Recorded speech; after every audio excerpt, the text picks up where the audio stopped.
Hello students, welcome to P Block Elements lecture 9.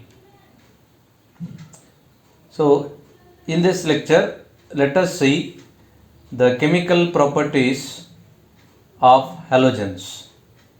The first one is displacement of other halogens. So in this reaction, fluorine being the number one electronegative element in the nature, it displaces other halide ion from aqueous solution of different salts. For example, when I add fluorine to sodium chloride solution, fluorine displaces chloride and itself converted to sodium fluoride and chlorine gas is liberated. So in this reaction you can see there is a formation of fluoride and liberation of X2. So here X2 stands for chlorine, bromine or iodine. So in this reaction you can see fluorine receives one electron. It undergoes reduction. In other words, I can say that fluorine acts as a strong oxidizing agent. Chlorine can displace other halogens, that is bromide and iodide, from their respective aqueous salt solutions. So in this reaction X2 stands for bromide and iodine. So in the last reaction you can see bromine displaces iodide ion from its aqueous salt solutions. So here iodine is liberated out and bromine is converted to bromide. So in other words, I can say that fluorine is the strongest oxidizing agent. So it oxidizes other halides from their respective solutions. Chlorine oxidizes bromide and iodine, where bromine oxidizes only iodine. Reaction with metals. When halogens react with the metals, they form their respective metal halides. For example, when copper reacts with the fluorine, we get cupric fluoride as the product. Similarly, when aluminium reacts with the bromine, we get aluminium bromide, that is the dimeric form. The ionic character of the MX bond in metal halides decreases in the following order. So metal fluoride is highly ionic in nature. The reason is very simple. It is because of small size and high charge density of fluoride ion. As the size increases, ionic character of metal halide decreases. Thus metal fluorides are most ionic, whereas metal iodides are least ionic in nature. Reactivity towards hydrogen.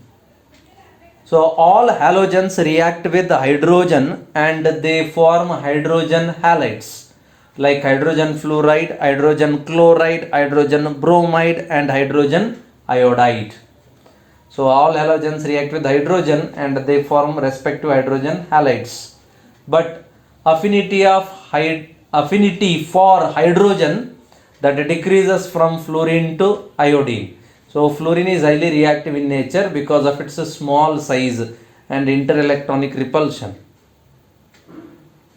So in this reaction you can see that hydrogen reacts with the fluorine to form hydrogen fluoride. So here this reaction is carried out in dark. Reason is in the presence of light it is going to be very explosive in nature.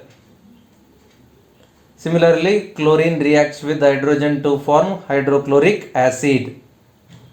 Bromine reacts with hydrogen to form hydrogen bromide, where iodine reacts with the hydrogen to form hydrogen iodide, and this reaction is reversible in nature.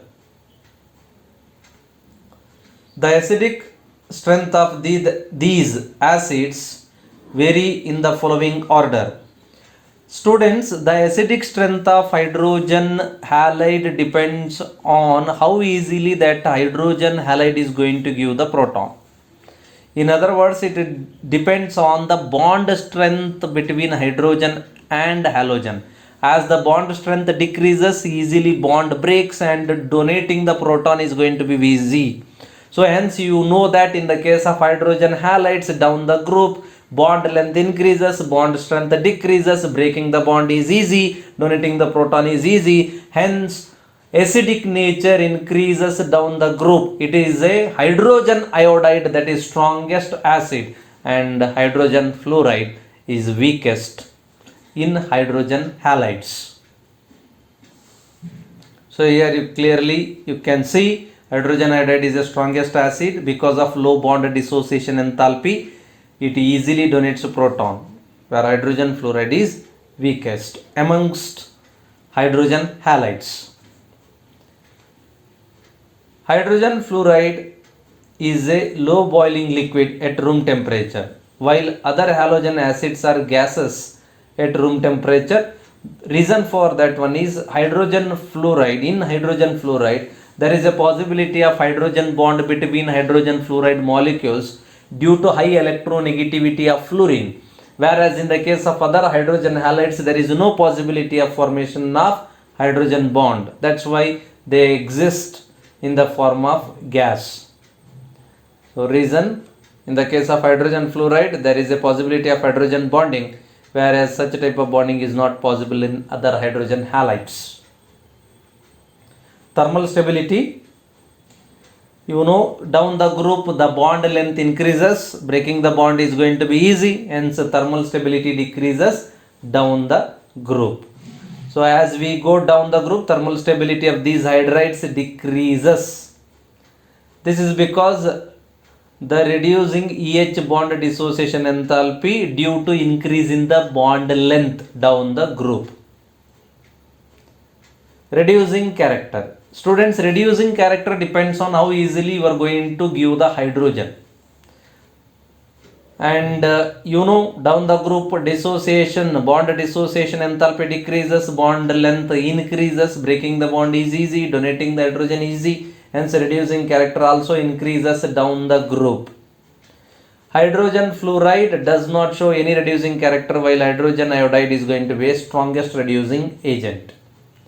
Reducing character of group 17 element hydrides increase from hydrogen fluoride to hydrogen iodide. Hydrogen fluoride bond is very stable and does not dissociate easily to release hydrogen.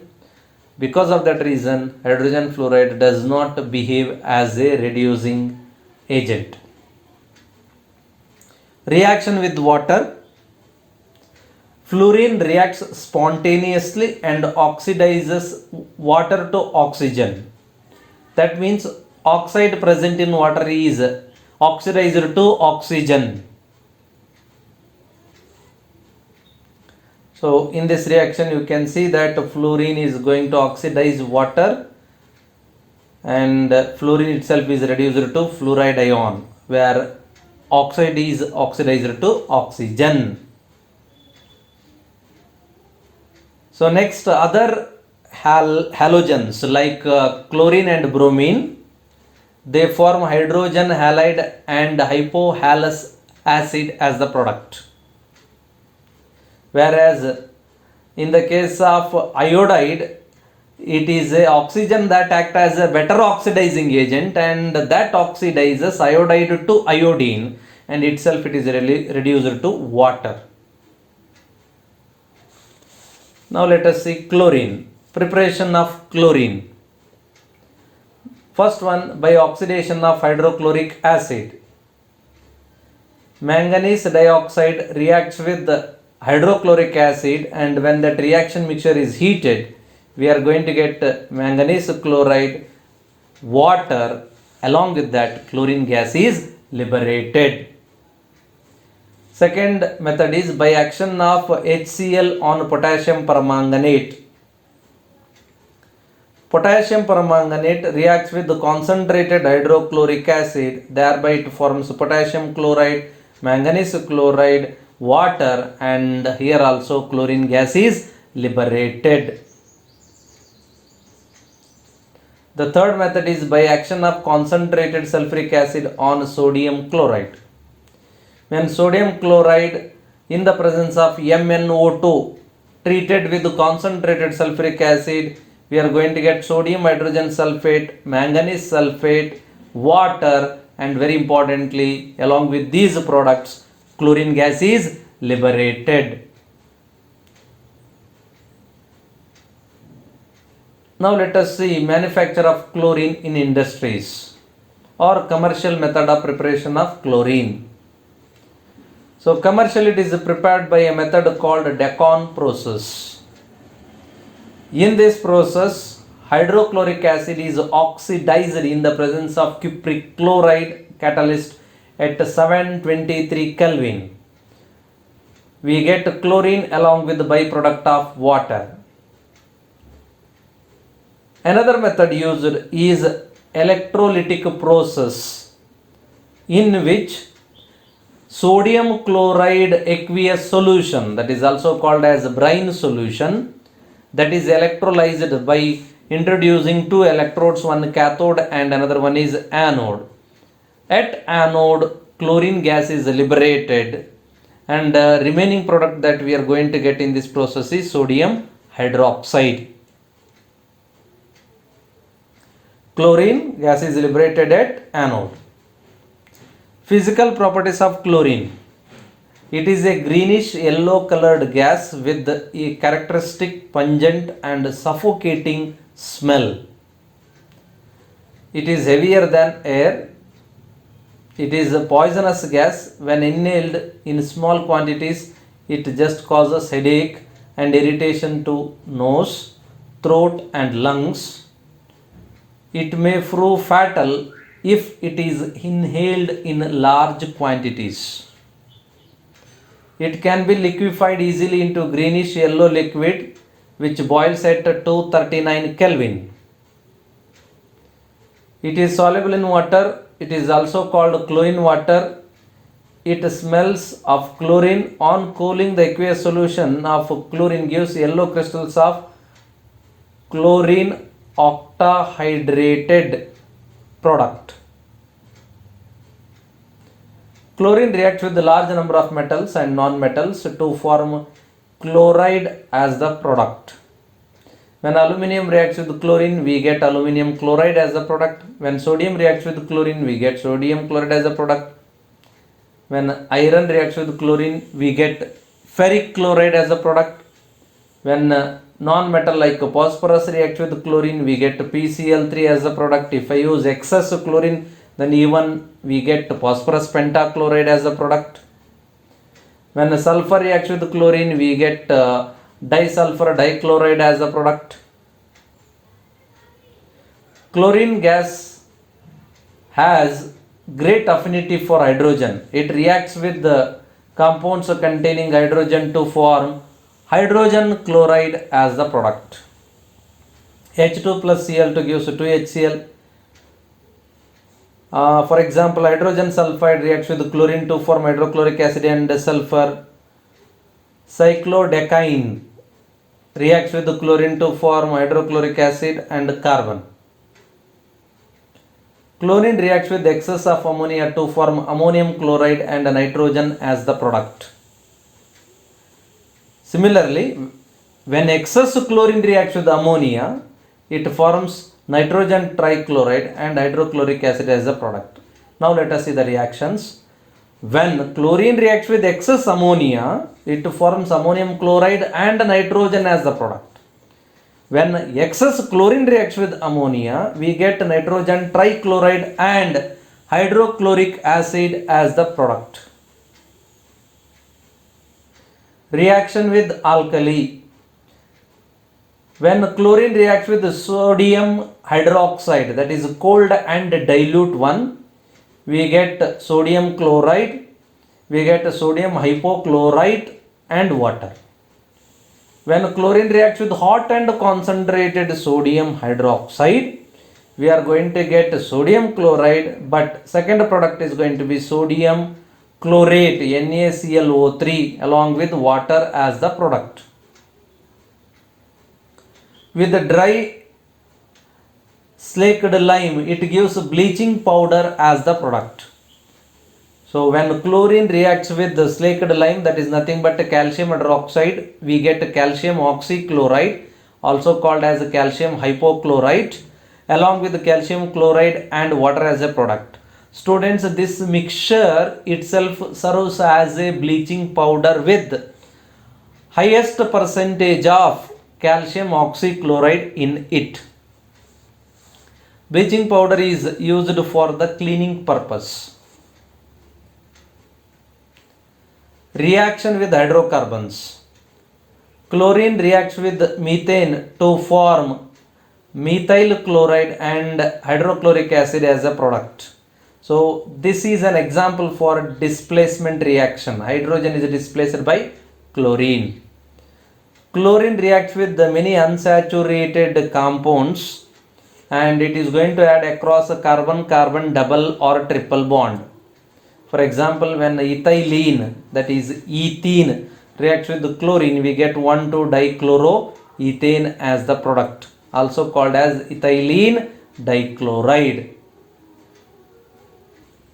Oxidizing nature of chlorine. Chlorine acts as a good oxidizing agent. It oxidizes ferrous sulfate to ferric sulfate in the presence of concentrated sulfuric acid as a medium. So in this reaction you can see that ferrous sulfate is oxidized to ferric sulfate and chlorine gas itself reduced to hydrochloric acid.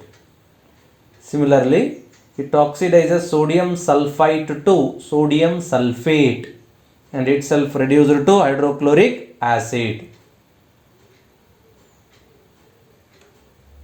It oxidizes iodide to iodic acid and itself reduced to hydrochloric acid. It oxidizes sulfur dioxide to sulfuric acid and itself reduced to hydrochloric acid. Bleaching action. Fluorine and iodine do not show bleaching action, whereas moist chlorine acts as a good bleaching agent. So when it reacts with water or when chlorine gas dissolved in water, it forms hydrochloric acid and hypochlorous acid. Hypochlorous acid being unstable, it forms hydrochloric acid and nascent oxygen in the reaction mixture. So this nascent oxygen thus produced act as a bleaching agent. So the bromine, that is moist bromine, also has a tendency to act as a bleaching agent, but compared to chlorine, its bleaching action is less.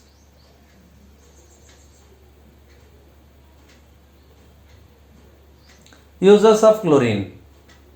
Chlorine finds a variety of applications in several industries. Some of the important applications are given as follows. So it is used as a bleaching agent in textile and paper industry to remove the color, for the sterilization of municipal supply water, in the extraction of metals like gold and platinum, in the manufacture of bleaching powder, in the manufacture of several dyestuff and explosives, in the manufacture of refrigerant such as freons. Freons are nothing but chlorofluorocarbons.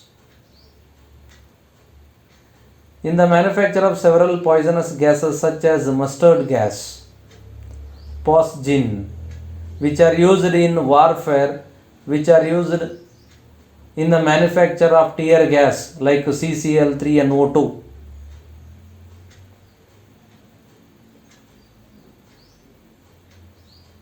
In the manufacture of hypochlorites, chlorates and perchlorates, hydrochloric acids, etc. it is used. In the manufacture of several industrial important solvents such as chloroform, carbon tetrachloride and ethylene chloride, chlorine is used. In the manufacture of synthetic plastics such as polyvinyl chloride, PVC. In the manufacture of insecticides like DDT, BHC, etc. BHC stands for benzene hexachloride. DDT stands for dichloro diphenyl trichloroethane. Thank you, students.